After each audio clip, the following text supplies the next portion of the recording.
En esta oportunidad, como lo dijo el doctor Figueroa, nos vamos a centrar en la hipertensión arterial. Mi primera, esta participación que me corresponde a mí, la apertura al evento, vamos a hablar sobre el rol que tiene la hipertensión arterial en el riesgo cardiovascular, cómo contribuye al riesgo cardiovascular y servirá como una parte introductoria para todas las charlas que vienen más adelante con todos mis compañeros.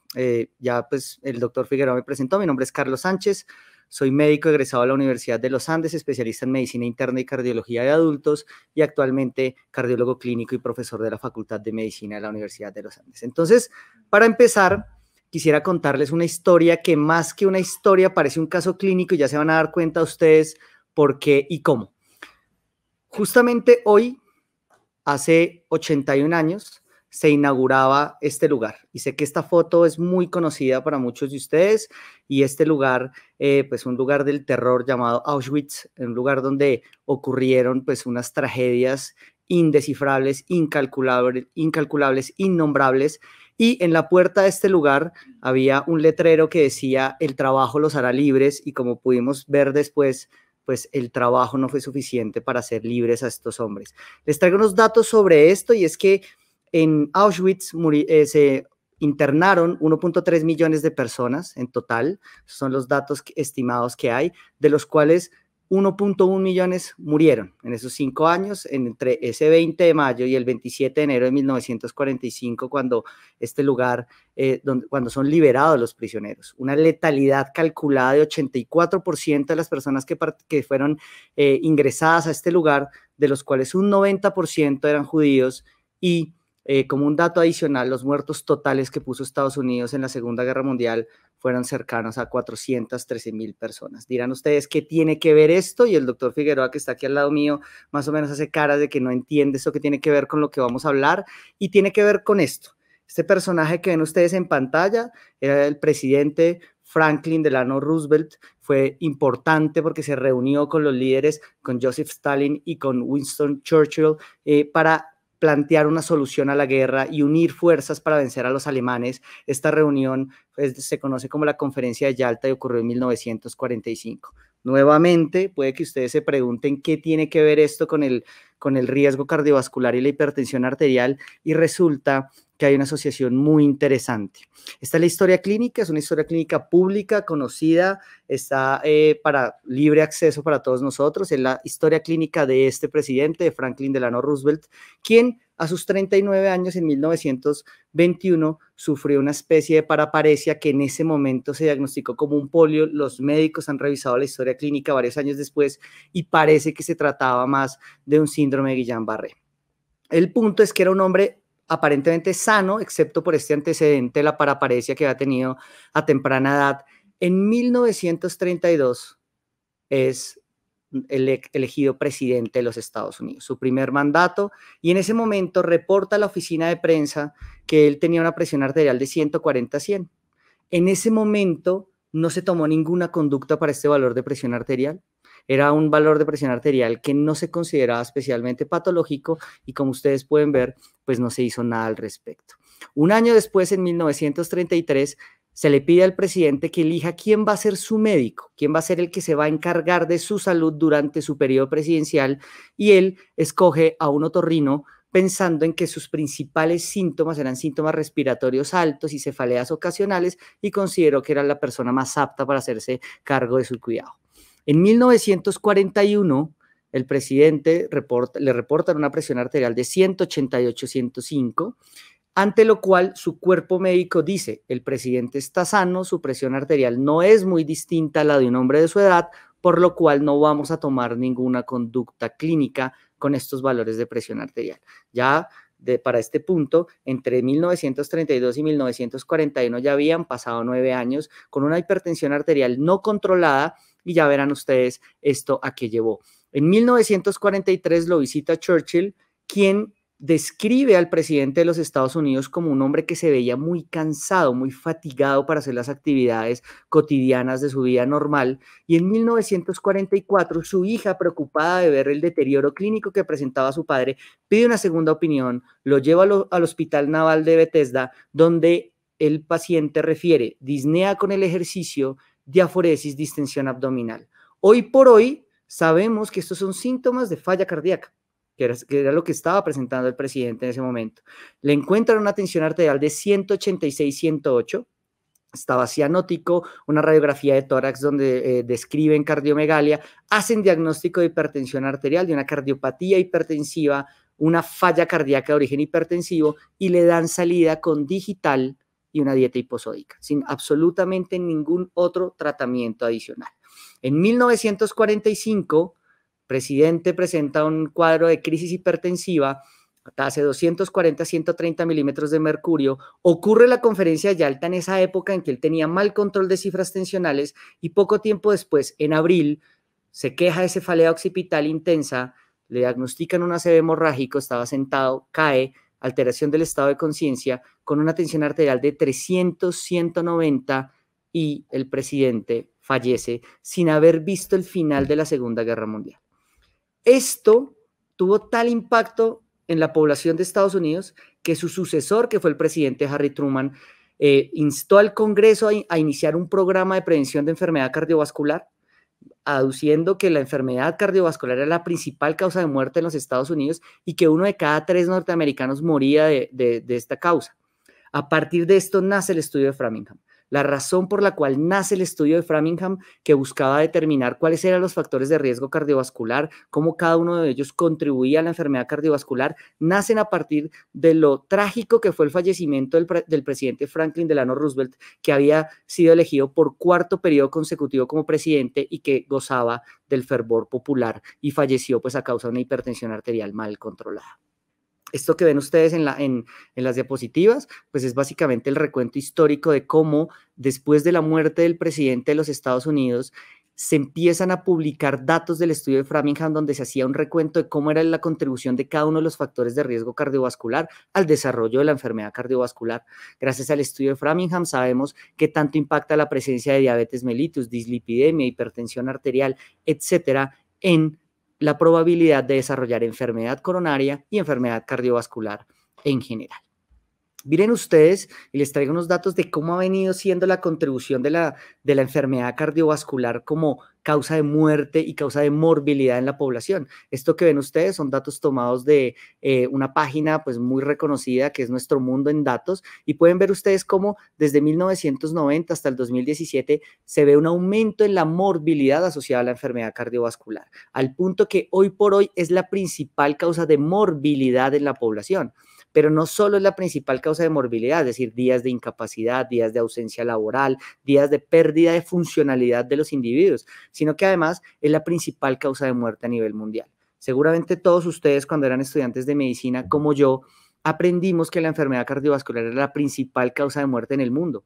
Bueno, pues resulta que muchos años después sigue siendo la principal causa de muerte en el mundo y no hemos logrado contenerla a pesar de que todos hemos venido aprendiendo que es la principal causa de muerte a nivel mundial. Entonces, hablando un poco y de manera más específica de la hipertensión arterial, sabemos que hoy por hoy 1.1 billones de adultos en el mundo sufren de hipertensión arterial. ¿Sí? Eso, billones para lo que es 1 billón para los norteamericanos, que serían 1.130 millones de adultos en el mundo sufren de hipertensión arterial. La prevalencia en mujeres es ligeramente más baja que la prevalencia en hombres, aunque las mujeres también lastimosamente son víctimas de subregistro y subdiagnóstico. Pero más o menos 1 de cada 5 mujeres sufre hipertensión arterial y el 24%, más o menos 1 de cada 4 hombres, sufre hipertensión arterial en el mundo. Esto impacta de manera importante sobre los países de altos ingresos. Pero si ustedes se fijan, las personas de bajos ingresos tienen 30% mayor probabilidad de desarrollar hipertensión arterial, lo que significa un impacto grande sobre países como el nuestro que necesitan intervenciones efectivas. Miren cómo la prevalencia de hipertensión arterial ha venido aumentando de manera significativa en los últimos años, al punto que en 1975 hablábamos de 594 millones, pero ahora hablamos de 1.130 millones, que fue la cifra que les mencioné previamente, de hipertensos en todo el mundo, y eso es un montón de gente. ¿Por qué es importante saber de hipertensión arterial? ¿Por qué es importante que ustedes estén hoy acá acompañándonos en este simposio, que más adelante van a aprender cómo se titula el tratamiento, cómo se escogen los antihipertensivos y cómo abordar integralmente el paciente hipertenso? ¿Por qué es importante? Porque si ustedes miran, como factores de riesgo individuales, la hipertensión arterial es la causa líder de muerte derivada de un factor de riesgo. La hipertensión arterial produce 10.4 millones de muertos cada año, responsables directamente del mal control de este factor de riesgo, lo que hace que sea absolutamente trascendental intervenir sobre él. Y está por encima de todo el resto de factores de riesgo. Entonces miren cómo no solo hoy es el factor de riesgo más importante que contribuye a la muerte en el mundo, sino que además viene en aumento como factor que contribuye a esa muerte. Entonces fíjense cómo en los 90s, a inicios de los 90s, pues era la causa líder, pero en lugar de bajar estos números y en lugar de lograr un mayor control y que la hipertensión arterial sea un factor menos importante, pues al contrario, lo que hemos visto es que a medida que pasa el tiempo, su contribución es mayor. O sea que a pesar de que disponemos de muy buenos agentes farmacológicos, a pesar de que existen estrategias de tratamiento claras, metas indicadas en las guías de hipertensión arterial, sigue habiendo un mal control, lo que hace que sea el principal factor por el cual la gente se está muriendo.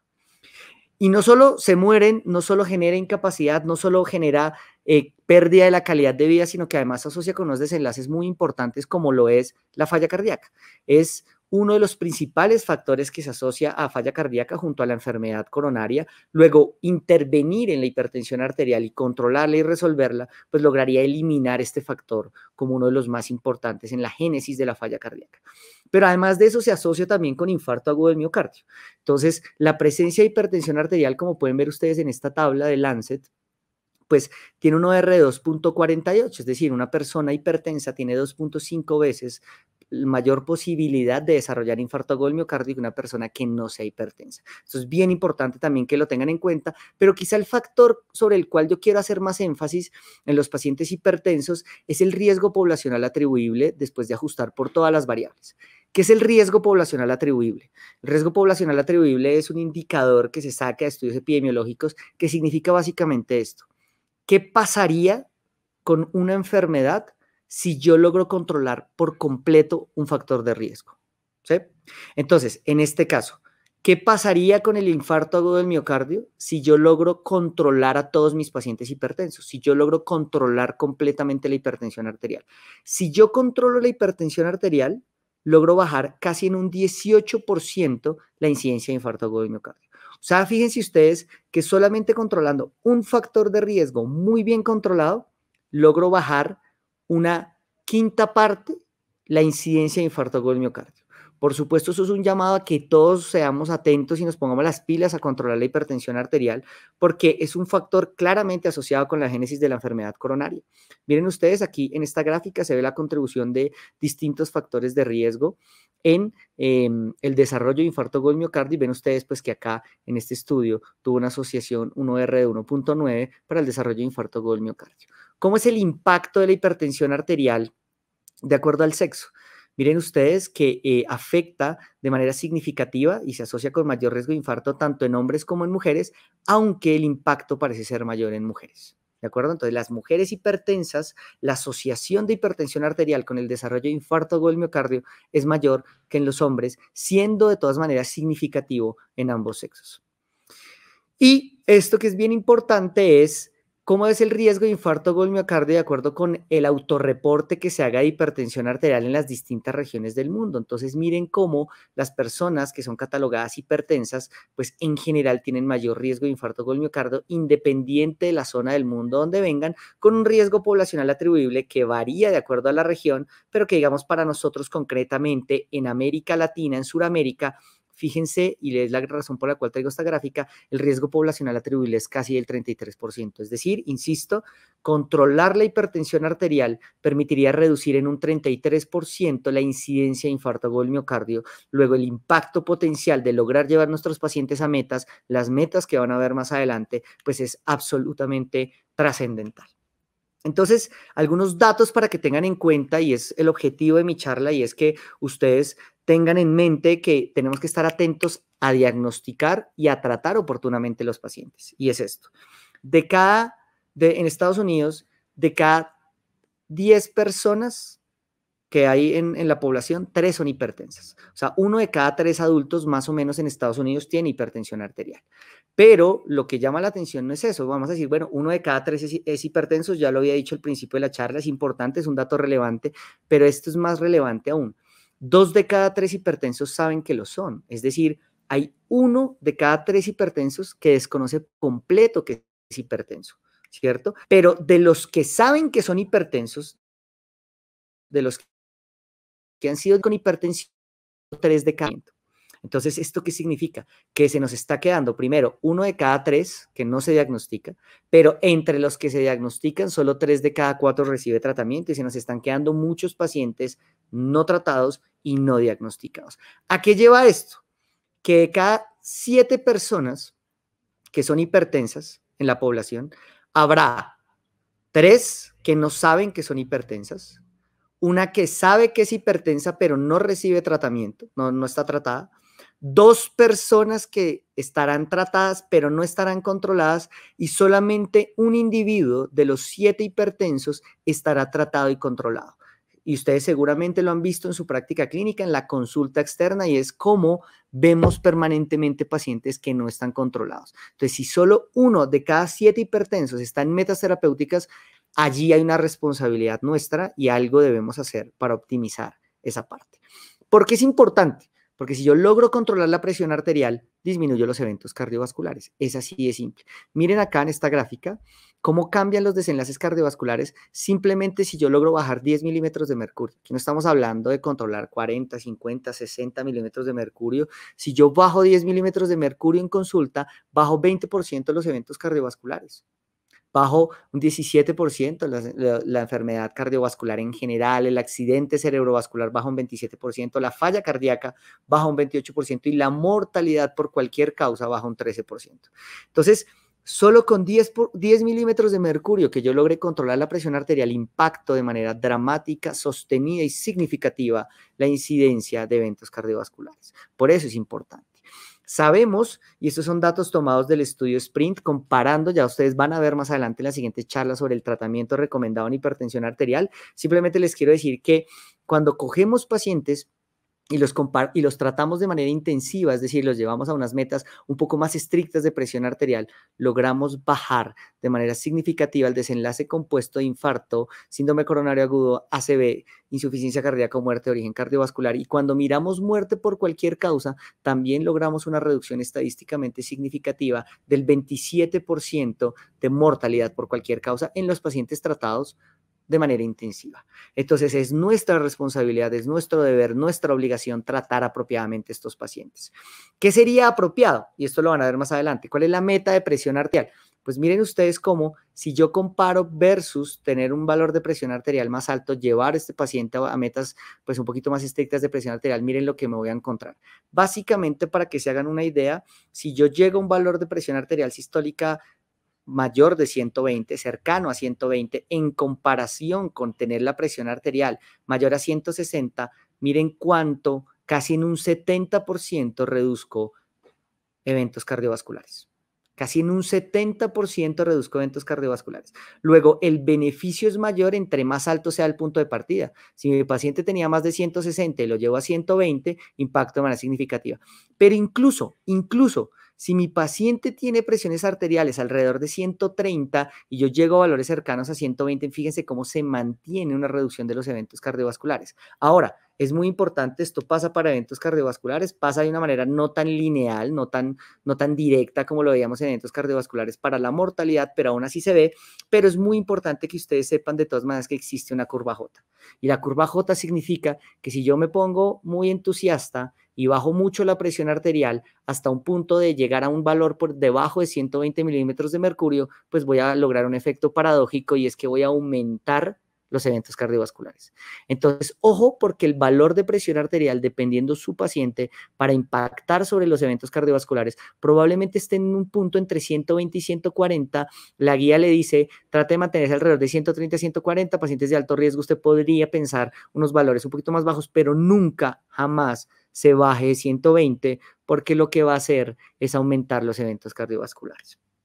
¿Listo? Entonces esto es muy importante. Cierro esta charla con los siguientes mensajes y es, usted debe individualizar el tratamiento. Tenga en cuenta que cada paciente tiene unas necesidades particulares en la hipertensión arterial. Básese en 4 grupos terapéuticos que nos van a describir a continuación: diuréticos, calcioantagonistas, IECAS y bloqueadores del receptor de angiotensina. Simplifique lo que más pueda, y si puede dar tratamientos combinados en monopíldora, mejor. Alcance la meta cuanto antes sea posible. Entre más temprano alcance la meta, usted va a lograr mejorar la persistencia de los pacientes e impactar más sobre los desenlaces cardiovasculares. Eduque a su paciente siempre sobre el rol que tiene la hipertensión arterial en la enfermedad cardiovascular y sígalo y monitorícelo periódicamente. Con esto, entonces, habremos hablado de hipertensión arterial, su contribución al riesgo cardiovascular, y espero que sirva como un mensaje de cómo debemos meternos más en el tema, tratar de controlarlo más agresivamente, y ya verán ustedes pues todas las recomendaciones que tenemos al respecto. Muchas gracias.